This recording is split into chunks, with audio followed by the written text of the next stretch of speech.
Collège connecté, c'est un peu faire entrer le collège dans l'ère numérique. C'est-à-dire qu'on travaille avec des élèves qui, eux, sont connectés à l'extérieur. Il faut que, on va dire, l'enseignement avance aussi.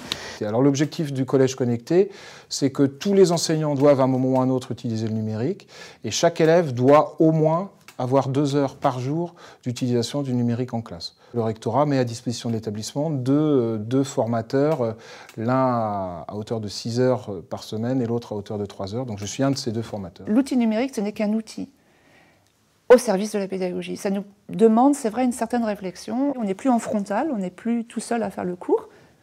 Bien sûr, il y a des moments où c'est frontal, évidemment, mais ça demande aussi une autre façon de travailler avec les élèves, et aux élèves aussi. Beaucoup plus en collaboration avec les autres, ce qu'on pourrait très bien faire par ailleurs, mais ça permet un peu plus de choses quand même. Mais ça demande aussi beaucoup de préparation, c'est vrai. Depuis cette année, on a des tablettes dans l'établissement, donc là on s'y met aussi chacun un peu à notre rythme, ce qui permet là aussi d'individualiser, toujours dans cet esprit d'individualisation.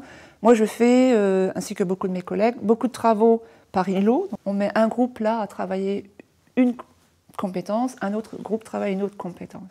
Ou alors on travaille tous sur la même chose et on met en commun pour voir ce que chaque groupe a trouvé et on compare, on fait ensemble.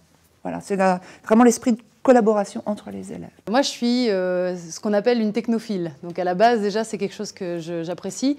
Je suis sortie de l'IUFM il n'y a pas si longtemps que ça. Donc c'est vrai qu'on était déjà sensibilisés aux technologies, l'enseignement. Donc c'est pas une grosse révolution dans ma pratique, mais c'est vrai que la mise à disposition des outils, moi, m'a permis de vraiment mettre en place beaucoup de choses, et notamment, comme j'enseigne en enseignement adapté, ça permet de faire de la différenciation, de faire des groupes de besoins. Au tableau, là, j'avais laissé en plus allumer en grand les résultats de tout le monde, donc ils voient voilà, quel exercice est le mieux réussi. Ils ont un retour en temps réel, et moi aussi pour le coup, parce que ça me permet, au lieu d'éplucher tous les exercices papier, je les ai vraiment tout de suite. Alors en tant que prof de français, c'est vrai qu'on peut se dire a priori que le numérique, c'est pas tellement fait pour nous, et paradoxalement, si, on peut faire plein de choses. On regarde les difficultés qu'on rencontre à l'intérieur d'un cours. On imagine une pédagogie, on la met en place, comme sous forme de groupe, sous forme de travail collaboratif, etc. Et puis à ce moment-là, arrive la possibilité d'intégrer des outils numériques qui permettent de dynamiser cette pédagogie. Alors ce n'est pas le numérique qui a inventé le travail de groupe, évidemment, mais le numérique nous accompagne sur cette réflexion. C'est sûr qu'il y a des risques, mais moi, je pars du principe qu'on a quand même pas mal posé le cadre, donc de ce côté-là, ça va. Lorsqu'on parle d'Internet ou quand on parle du numérique, très vite, les enseignants, mais aussi les parents, et la hiérarchie aussi, se posent la question des dangers, des risques. Je suis aussi responsable de la sécurité Internet dans l'établissement. Je suis obligé de respecter des règles de filtrage académique, etc. Ça va très vite. Les questions se posent de manière quasi quotidienne, les nouvelles questions.